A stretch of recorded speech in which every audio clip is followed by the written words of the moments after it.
Hi, I'm Sam Fessich from the EduMagic Podcast, a part of the Education Podcast Network, just like the show you're listening to now. Shows on the network are individually owned and opinions expressed may not reflect others. Find other interesting education podcasts at edupodcastnetwork.com. Hey, welcome back. Steve here, and today I'm talking with Matthew Mugo Fields. He leads the Supplemental and Intervention and the Heinemann divisions of HMH, the leading K-12 learning technology company. What an awesome talk! So much to learn about literacy and working with teachers. Thanks for listening, and by the way, before you go, it'd be so cool if you would share the podcast with your friends, your family, your neighbors, your colleagues. Could you do that for me? That would be so cool. Just say, hey, here's the link for my favorite podcast, Teaching, Learning, Leading K-12. You know that you could do that. That'd be so cool. Thanks so much. Enjoy the show. Hey, do you like awesome rings? Do you need a ring to replace one that you lost ages ago? Or do you need a new wedding band because yours is no longer fixable? Well, I have this cool sponsor, Boone Titanium Rings. They can be found at boonrings.com. They make their rings from titanium, and you can get the rings carved, engraved, inlaid, laser cut. There's even special collections like the Hunter series or the Gamer rings or the Black Zirconium. Very cool. They have models that have meteorite, wood, or other inlays. Check out boonrings.com, and at checkout, use the code for my podcast. It's capital T, capital L, capital K, and the number 12, TLLK12, and you will get 10% off the total, and you will help this podcast out. Thanks so much. I love my ring, and I know you will love yours. It's the Education Podcast, your favorite show, with lots of groovy guests, and they share what they know. So crank it up to 10 and let your neighbors know that here's another show with Dr. Steve Miletto. Teaching, learning, leading K-12. Teaching, learning, leading K-12. Teaching, learning, leading K-12. With Dr. Steve Miletto. Matthew Mugo Fields is a leader in the education sector committed to improving learning through technology and innovation. As a serial entrepreneur and senior executive, he has devoted his career to transforming education to ensure that academic success is attainable for students of all backgrounds. Today, Matthew leads the Supplemental and Intervention and the Heinemann divisions of HMH, the leading K-12 learning technology company. Prior to HMH, Matthew founded education startups, Redbird Advanced Learning, a personalized learning company later acquired by McGraw-Hill that developed AI-driven curriculum and professional learning programs, and Rocket Learning, a national provider of in-school tutoring services. He holds dual master's degrees in business and education from Harvard University and is an honors graduate of Morehouse College. Matthew is an avid cyclist and snowboarder and volunteers as a member of the board of directors of DoSomething.org. He is also the founder and board chair of Innovation for Equity, a nonprofit organization dedicated to improving outcomes for Black learners of all ages. Matthew, thanks for joining me today. Great to have you on the show, and say hi to everyone. Hey, Stephen. Great to be with you.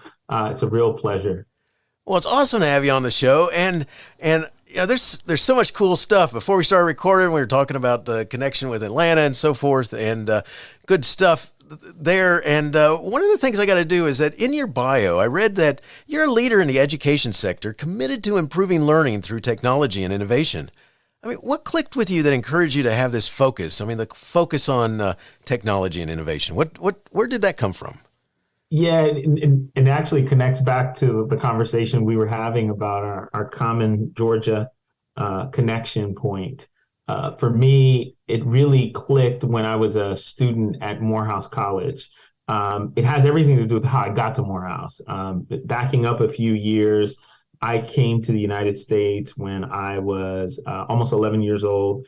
And prior to that, I came from a country in the Caribbean called Barbados, most commonly now known for the singer Rihanna, and we love her. But there's a lot more of us there. Nice. And I had been a good student. I'd been a top performing student throughout elementary school. But when I came to the United States, the district that I entered had this policy that if you came from certain parts of the world, you were kind of put in a low track back when they had tracking, and I was sort of on my way, fifth grade, destined to vocational education. And I didn't know any better. I was a kid. My mom didn't have much in way of education, nor did she have the tools to kind of combat a system like this. And so it kind of coasted along. And then my life changed when I had Mrs. O'Gorman for seventh grade language arts. And she saw something in me and said, we got to make sure this kid gets on track for college, and literally took me by the hand and went down the hall to her good friend and the guidance counselor at the time, Margaret Pinder Bing. And the two of them kind of conspired to map out my future, made sure I got extra tutoring, made sure I was able to get on college track. And even long after I'd been in sort of the purview of them in middle school, when I was in high school, made sure I was in every program you can imagine, made sure that I, when it came time to apply to colleges, I applied to a good set of schools and got into Morehouse. And they really wanted me to go to Morehouse, but my family couldn't afford it. And that group of educators gathered together, folks in the community, and they raised money to send me to school. Nice. And that's how I wound up going to Morehouse. And right before I left suburban Philadelphia for Atlanta to go to Morehouse, they looked at me and said, "Okay, now go do for other kids what we did for you." And so my sort of obsession / assignment as a freshman at Morehouse was trying to figure out how I could do that and map out a career for myself. And I began, happenstance in some ways, meeting some kids who were on campus who lived around the school. And struck up a mentorship relationship with them, and started tutoring them. That eventually turned into a tutoring business. And over time, the work in tutoring became more and more infused with technology as a way of ensuring more effectiveness and also more scale. And so that's where the sort of focus on technology and innovation came in. And I can obviously add a lot more details, but that's the high level story. That's awesome. Thanks. That's cool. And you definitely are giving back. We get a chance to talk about some of the stuff that you're doing here in a minute. We got so it's one of the things that I wanted to ask you is, you're now president of Heinemann, and that's big company, lots going on. I mean, what's your vision for your role as president? Yeah, Heinemann, as you mentioned, is a really important company and organization in sort of this broader education ecosystem. It's a division of HMH that operates sort of semi-autonomously, I would say. We definitely benefit from being under the HMH umbrella. But we have a sort of a unique history and vision. Got its start in the area of professional books, so books that teachers and leaders would buy to kind of improve their craft, particularly folks who subscribe to more of an inquiry-based teaching approach and philosophy. And Heinemann eventually grew, especially given the strength of authors like Lucy Calkins, Frances Pinnell, and Jen Saravallo, among others. And then really the demand for these authors to begin creating curricular materials that also sort of imbued their philosophies emerged. And then Heinemann became a provider of mostly supplemental curriculum materials in the last, I'd say, 10, 15 years or so. So if you think of it as, what I've been saying internally is sort of Heinemann 1.0 was the professional books company. Heinemann 2.0 has been what we've been done over the last 10 to 15 years around curriculum and professional books. And what we're really focused on is building what we're calling Heinemann 3.0. And what that is honoring the richness of our past, making sure that philosophy of student-centered, inquiry-based curriculum focus, professional books focus, honoring teachers' professionalism and helping teachers really master the craft, that remains central to who we are and our mission. But we then begin to integrate and leverage technology and innovative tools to help us, achieve some growth and advance our mission further. Specifically, how that's happening is, we've got sort of plank one of our vision or our strategy around strengthening our curriculum. So that's enhancing some of the materials that we already have out there. We're really excited. We just launched the latest version of the Lucy Calkins Units of Study curriculum for grades K2. We've got 3 to 5 coming as well. That involves a lot of Lucy and her team at Teachers College, the research that they've been doing over recent years, and really integrating that into the enhancements to the curriculum in a mindset of continuous improvement. We also are excited about our growth in math. Heinemann has historically primarily been a literacy company. We now have a growing and robust portfolio in math. We've partnered with Marilyn Burns and created a new generation of the Do the Math curriculum. We also are excited to be offering Math Expressions, a core curriculum program as well. We know that math is a big need right now, particularly when you look at coming out of the pandemic and learning loss, and how much students how much learning gains have kind of gone backwards in some ways in math, more even than ELA. And then we're also focused on modernizing professional learning, continuing to offer books, yes, but being more multimedia about the kind of professional learning opportunities we create. We also offer professional learning in classrooms and coaching to teachers, both with regard to our curriculum, but also in a more agnostic fashion. So no matter what curriculum you're using, you can benefit from Heinemann professional learning. And last, and certainly not least, there's a big push and big part of our strategy is around digital transformation. So that takes 2 forms. It's making sure that more and more of our offerings are meeting teachers in classrooms where they now are. We know that one of the things that happened in the pandemic is it sped up the adoption of EdTech. And so we, like every other sort of good curriculum company, need to become more and more of an EdTech company in terms of modalities and making sure that we have digital offerings. We're excited about the launch of our Heinemann Flight platform, where all of our curriculum comes together.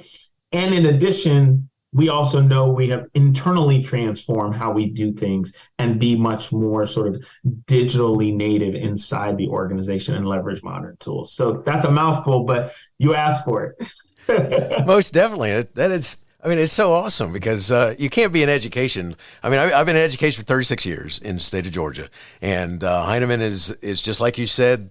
When I've seen it from the days, and I know some of the book authors, and I'm getting ready to interview Jennifer Saravella coming up here as soon as we coordinate our calendars. Awesome. And it's and there's other authors that Heinemann has published that I've connected with, but also as a teacher, as an administrator, use their works and over the last bunch of years. And but it's so cool, the different steps forward, the different steps to widen and broaden how it impacts what's going on in education. And I think that is awesome. Yeah, we're really, really excited about it. I think we're essentially adding a modern twist to things that we know remain sort of eternally true, and our sticking to our principles, but also not being afraid to continuously grow and improve. That is awesome. Now, I got to ask this because there's a lot of names involved here. I mean, how is HMH different from Heinemann?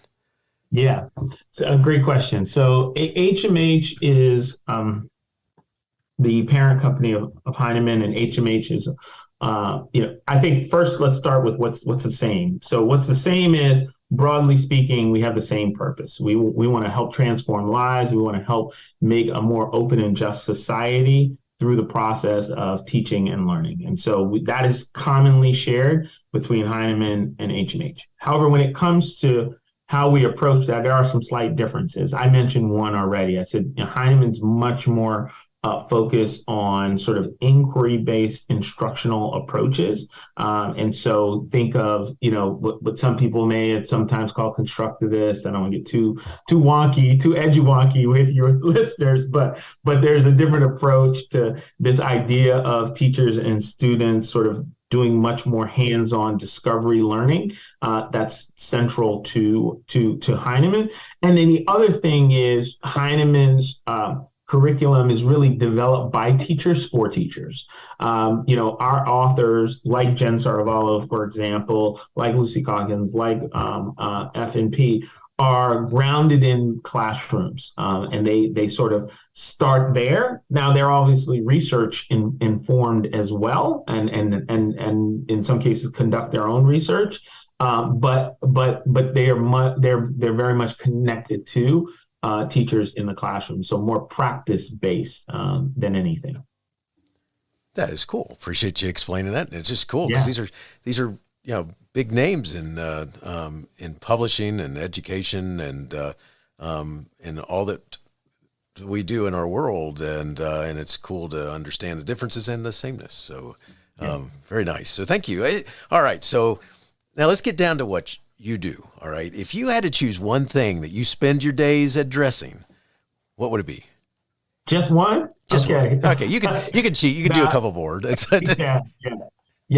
think, backing up for a second, I am still very much that educator who was, given this assignment by my mentors and people who helped change my life, and basically acquired skills along the way in the areas of technology and business to help actualize that sort of, that focus from a career perspective. So if you ask me if I could just focus on one thing, it would be really that intersection of how do we help the best practices that we know can be effective to advance student learning, particularly in literacy if I'm forced to choose one subject area, but obviously math is critical as well. That how can we better leverage technology to make sure that those practices are more repeatably implemented in classrooms. So this is certainly about making sure that technology and innovation is in service of teachers. Teachers are in charge, but we can do a lot more if you think about ways in which advances in technology have supported other areas of our life and other sectors. You can think of the evolution of education taking on a similar improvement track. And so that's the thing I'm most interested in focusing on, is how can we enlist the sort of modern tools, technology to help teachers do the things that we know work. That's awesome. I got to tell you, there's so many things. If I could go back in time that I could take with me to the classroom, it's just cool. I mean, I know that's a little far fetched because number one, it probably wouldn't work if I took it back then, right? But but you're right. I mean, some of the principles stay true. We just have more. We're at this inflection point. One of the sort of silver linings of an otherwise, horrible pandemic was the sort of acceleration of the adoption of of technology. And what I mean by that is we finally realized, I think, as a society, that having a device and having internet connectivity is not a nice to have in the process of teaching and learning. It's essential. It can be used in many different ways. We can now connect students with learning even when they're out of school environments. So that, some kids don't like that because snow days aren't what they used to be. No, not at all. But think about students who've sort of structurally been disadvantaged by not having access to learning. And now that's more, those opportunities are more and more ubiquitous. Still not perfect, still not where we want to be, but we've come a ways, and that now has created this opportunity for us to really make almost everywhere a learning environment, if you will. That's so awesome. I mean, it's there's so much going on, and it's just powerful. And like you said, a positive out of the pandemic is being able to make it accessible. Realizing where this weakness was that people could not access and stuff like this, and the technology or first of all, just the bandwidth. Yes, exactly. And I worked in a place where superintendents were, driving buses out into parking lots of churches and stuff like this that had these little devices on them so that they would send the signal out to be able to get to them. Yeah, absolutely. People, setting up fast food restaurant parking lots, et cetera. There's some real heroic stories that, I'm hoping that some of our artists and entertainers will tell some of those stories, because people did some really extraordinary things. Really did. You got that right. This is an interesting time, and how we came through it. So good stuff. Yeah. So Matthew, let's talk about that digital footprint of Heinemann's. I mean, what are you doing to expand it? Yeah, so we're doing a few things. Heinemann's long had digital sort of components to many of our curricular solutions. We've even had digital forms of distribution of some of our thought leadership. Think, podcasts like this and videos, et cetera. We are increasing the density and the connectivity of that. So what I mean by that is, one of our big top tier priorities is our flight platform, Heinemann Flight Platform. So we launched this with the launch of the new Lucy Calkins Units of Study program. Eventually, all of our curricular materials will live on this single platform. So part of the benefit there is that teachers don't have to kind of go back and forth between different systems and different platforms. They can have everything in sort of one place and have one set of sort of conventions that they can grow used to. It just creates efficiency and easier access for teachers and for students.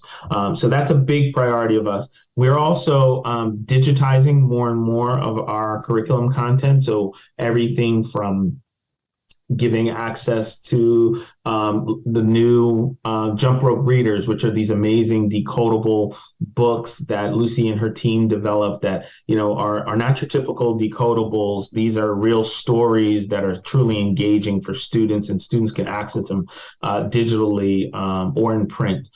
Additionally, we're bringing more of our math curriculum. And so you can see math activities, including digital manipulatives, exercises, et cetera, on the flight platform. So that's a big focus for us. And then I would say, think of it as internally, we're building the muscles in the organization to operate more and more like a software company. The sort of the saying these days is every company is a software company. The only question is, are you a good one or are you not a good one? And we are solidly on that journey to being a really good company. That doesn't mean that's all you do. It just means that you have to have those muscles and those capabilities. And we've got a large engineering team, and we benefit from being a embracing technology forward organization. It's so cool because just to go along with what you're talking about, I mean, we've come a long way, because part of what happens now with, and I don't mean to say that it's just a publisher, just a book publisher, because now like you said, you have to have all this other stuff. And so like the authors, a lot of times what they have is they have electronic resources that come with the book and stuff like that, which I think is so cool. Is templates for this, or an example of this or that you can take and use. Yeah, absolutely. Yeah, and they could be as sophisticated as sort of algorithmically driven, AI driven exercise activities, which is some of the stuff we're working on, or it can be as simple as a PDF form that you can give access to that can help supplement the curriculum. And both those things are important and valid. You got that right. It's such a cool, I'm going to call it bonus. It's kind of like, hey, check this out. I got this other thing and I can put this to use. And, that's where the technology comes such into play, because we, as a teacher, administrator, you're using the tools, and then you have these resources, and you take that, and it helps further your learning about how to work with the kids, I think. So absolutely right. And there's just some things you can do in the digital medium that you just can't do in print. This idea of more and more personalizing instruction, helping teachers do things more quickly, like grading, and doing assessment more efficiently. I think at its best, when we can kind of offload some of the more mundane tasks and make teachers' lives easier because they're already so overburdened, that's where we focus a lot of our time and attention on. That being said, I just want to be clear, like, our solutions are blended. So there are some folks in some instances where they're going to have a preference for a print-based modality of teaching. We still want kids curling up on a mat, with a great book in their hands. Some kids are going to do that with a tablet. That's fine too. That's awesome. Because just to know, you're talking to someone who really does not want to let go of paper. I like I like a paper book. Me either. I'm sitting here, in my home office with, some books. Nice. Right here. Yes. So, yes. Underline and I love annotating and all that sort of stuff with the electronic devices, but I gotta, there's a pencil and a writing in the absolutely in the sidelines. Good stuff. So, well, excellent. So let's focus on literacy for a minute. I mean, could you talk about our strengths and weaknesses in reading instruction from the classroom teacher's approach? I mean, can you just kind of go there for a minute? Yeah, I think the first thing I would say is, reading is, and everyone knows this is the most foundational, most important of skills, right? And so it rightly deserves a lot of attention on how we teach students reading and the various components of that. And that would be the other point is there are various components. Look, we at Heinemann spend a lot of time and energy figuring out what's working, what's not working. And we've undoubtedly concluded that for foundational literacy instruction, you must have sort of structured, explicit phonics instruction as a key part of any literacy program. And our programs have long had that within them. But we also know that, phonics, phonemic awareness, as important as they are not the totality. Comprehension, vocabulary, fluency, language skills are also essential and important. And we need to equip teachers with a sort of toolbox of strategies and techniques on how to respond to the specific needs of their students. You may have some students who need, more robust phonics instruction. You may have other students who lack background knowledge, who don't, when they're reading things, they can decode, but they don't understand what they're reading because, the book is about farming and they don't live on a farm. They live in a city, or vice versa. They live on a farm and they don't live in a city. And so they lack that content sort of background knowledge, and that may be where you need to focus. So I think it's important that teachers are equipped to be able to identify the specific needs that their students have and respond to those specific needs, and avoid thinking that, a sort of cookie cutter approach is going to work for every single student. We've seen that doesn't necessarily work. You got that right. It's just, we got a lot of things going on, and, a lot of stuff in the recent years about how we've learned it. And actually it's based on research that's going way back, yes, which is cool. It's just that we got to get people to pay attention a little bit more. We do. Well, that's one of the great things about, you mentioned Jen Saravallo earlier about her new book, Reading Strategies 2.0. Jen has done a tremendous amount of the sort of heavy lifting of combing through, I think it was something like 700 research papers, and distilling that into the set of strategies that teachers can access. So kind of, we talk all the time in education about bridging the gap between research and practice. Jen is standing right at that bridge saying, I've done the hard work of figuring out what actually the research is saying is most effective, and then translated that into a set of strategies for teachers. The first edition of the book was obviously hugely impactful in the field, and we're even more excited about Reading Strategies 2.0 because she has all this updated research in it, and she's really distilled it into things that teachers can use in the classroom day to day. That's so cool. What I do in my work world. I mean, I know my reading experts use her strategies in her books, and so it's powerful. I mean, one of the things that she's trying to address is that, if we go back to the most recent NAEP scores in reading, where are we as a country? Yeah, I think it's clear we've lost ground. The NAEP scores are one measure; they're an important measure, but there are other measures too. Look, we talked about it a moment ago. That there were some bright spots, but the pandemic was rough. It was not, remote learning. We did what we had to do, but I think we've kind of concluded that was not an idealized learning environment for many, many students. Certainly some students benefited from it, but many did not. And especially you look at our low income and minority students who fell furthest behind. So in many ways, these troubling achievement gaps that so many of us have spent careers focused on appear to have gotten worse, and that requires I think at this moment in time we need all hands on deck in our field. We need everyone to be at the table, and we need to be helping each other. That's why I think it's important that we not get distracted by divisiveness and, there's resurgence and things like reading wars, all that kind of stuff. No, we need everyone at the table focused on helping us address what is undoubtedly a big challenge that we face.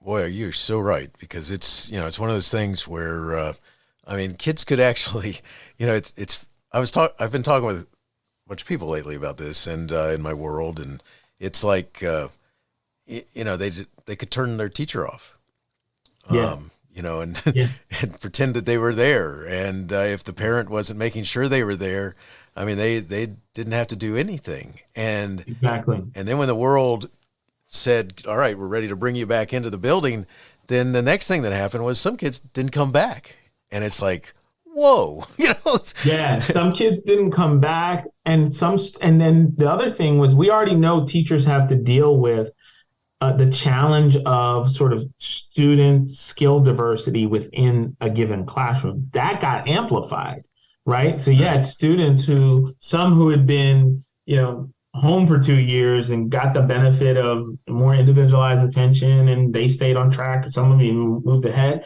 And then you had students who had been out of school essentially for 2 years. And then they're the same age, sitting in the same classroom, and teachers have to then figure out, okay, how do I lesson plan for students who are sometimes 3, 4, 5 grade levels apart?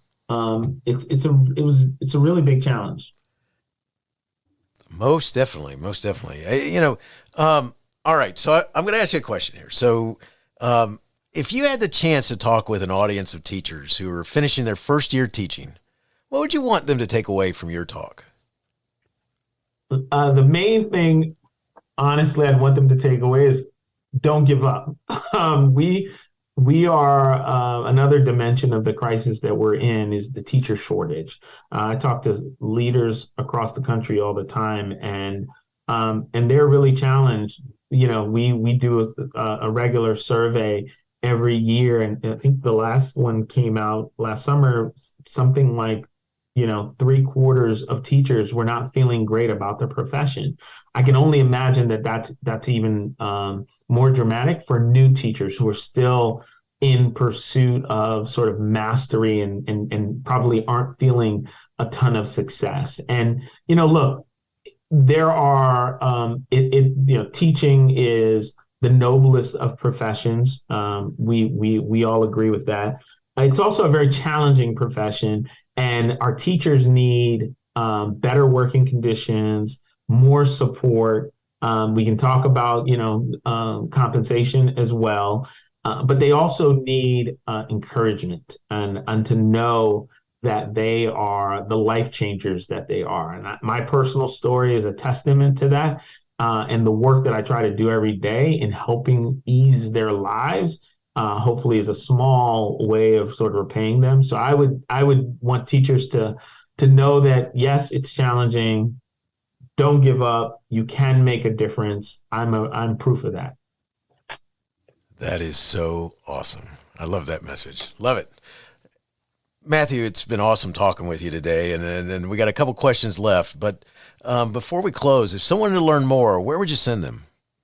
Yeah, send them to Heinemann.com to learn more about what we're up to at Heinemann. And also send them to HMHCO.com to learn more about what we're doing more broadly at HMH. So I'd send them to those two websites.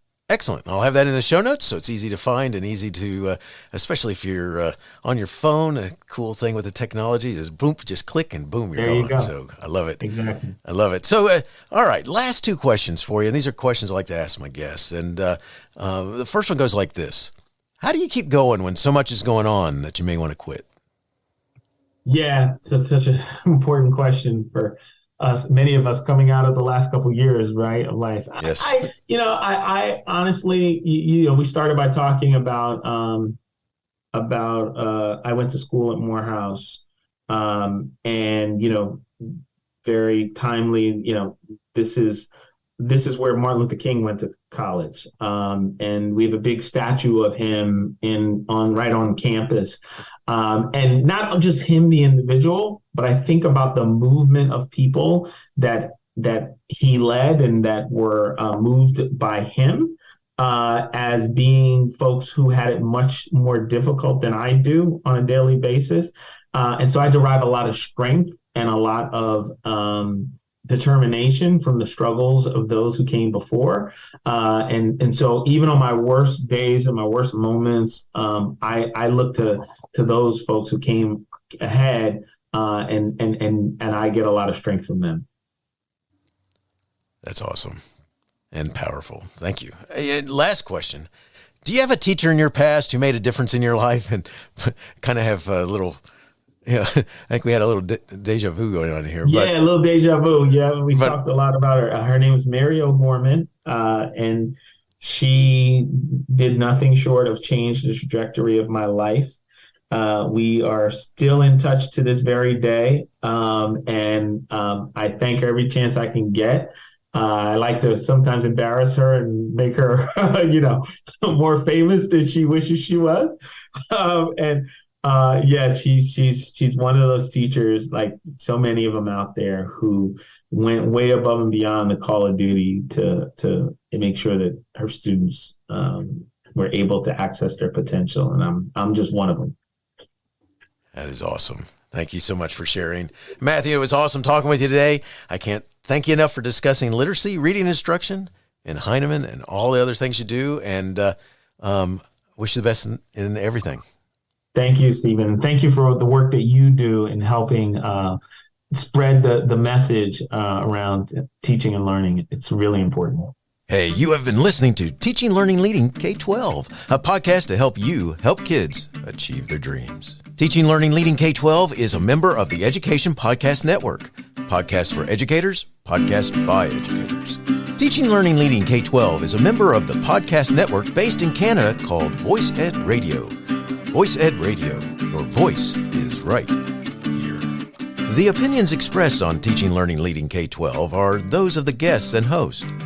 Teaching, Learning, Leading K-12 is intended to share ideas, advice, and suggestions. Teaching, Learning, Leading K-12 is produced for educational purposes. Hey, thanks for listening. It would be awesome if you visited my website at stephenmiletto.com and connected with me, left a review, and listened to more episodes. And by the way, you could also share it with your friends, with your family, and your colleagues. Thanks so much. You're awesome.